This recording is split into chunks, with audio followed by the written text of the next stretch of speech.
12-year-olds to have the means to kill Marines. So unfortunately, I took his life. So we were down in Mindanao, I think that's how you pronounce it. You know, some of those Filipino words are kind of hard to pronounce.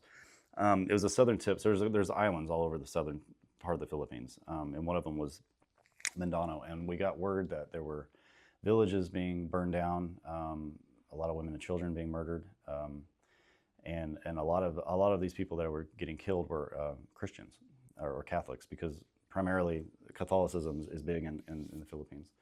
And so we didn't know who ISIS was at the time. This was in 2014, so we didn't know who that was. We just knew it was some kind of Al Qaeda group or some kind of group going down there and just messing things up, really. And so we got there about 20 days earlier to set up and everything for FIBLEX. So we went down there. There was like 12 of us, and we had 4 Filipino Marines that were with us. I think they were recon Marines actually from their unit, but they knew the land nav well, and they could speak Tagalog, and they can, you know, they know how to. Of course, a lot of people speak English too, but it was good that we had people there that knew the environment and the culture. So we went with them, and actually 2 of the guys that were with us just got back from deployment to Afghanistan, if I'm not mistaken, and so they were kind of fresh, and they were more excited than we were, I think, because all of us were kind of new. Like I was an E4, so I was still an ECO, but like I had never been in combat, or I've never really went on many patrols myself, and especially the PFCs and the Lance Corporals that we had didn't at all either. So my sergeant was the one that was my lead guy. But long story short, we went down there and we were walking down this road, kind of like this road out here. It was real narrow, and we were in staggered formation, just walking.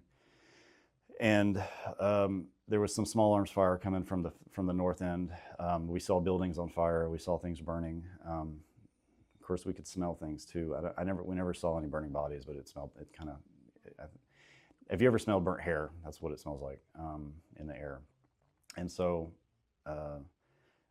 we were walking along, and like my sergeant was in front of me, the RO was over here, and then I was in the middle, and then of course we were staggered all the way up, and then the 4 Marines are in the front. They're the ones leading us, and as front security. So there was a commotion on the left of me, and this child was running. Well, this guy, I didn't know it was a kid at the time, but he was sprinting towards my sergeant, and he was carrying something, but but it happened so fast that I don't know what he was carrying. But the reason and I don't know why he was sprinting as fast as he was, and he was coming up my sergeant. My sergeant had no idea nobody saw him except me. I felt like I was the only one seeing this guy, and I'm like, you know, and I dropped him. I took 2 shots.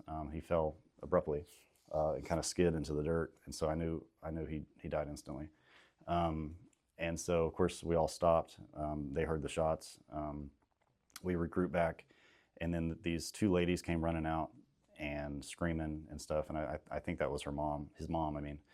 And but they were speaking Tagalog. I don't speak Tagalog, but according to what the Marines were telling me, that was her son.